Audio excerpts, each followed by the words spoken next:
प्रहरीको यो खोसेर ल्याए उनीहरू मात्र किन सेफ्टी हामी पनि सेफ्टी हो भन्ने सुने गोली लागेर भर्खरै त्यस्तो सुन्ने मात्रै प्रहरीको यो खोसेर ल्याए उनीहरू मात्र किन सेफ्टी हामी पनि सेफ्टी के हुन लागेको देशमा कहाँ जाँदैछ देश अब राजा आउँछ अनि देश परिवर्तन हुन्छ जबसम्म राजा आउँदैन तबसम्म यो फटाए केपी प्रचण्डे होइन शेरबहादुर यिनीहरू ठग होइन नेपालको पैसा लगेर बाहिर इन्भेस्ट गर्छन् खातेहरू हो यिनीहरू बुझ्नु भएन त्यही भएर यिनीहरूको एउटा बाउ चाहियो क्या बाउ नभए बाउ भएन बिग्रिन्छ कि बिग्रिन्छ नि त त्यसै गरी राजा अब बाउ बनेर आउँछ यिनीहरूको ग्यास त खाए यहाँ आउने जनताहरूले आज गोली पनि खान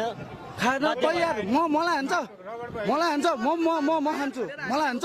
म खान्छु ल गोली खान म गोली खाएर यदि नेपाल राम्रो हुन्छ राजा आउँछ भने मेरो देश नेपालको लागि हो अरू केही होइन मेरो मलाई मार्छ मारोस् लागि देशको संरक्षणको लागि हामी जस्तो युवा हेर्नु हामी जस्तो युवा कति विदेशतिर छन् क्लिनर यो त्यो दुबई खाडी मुलुकमा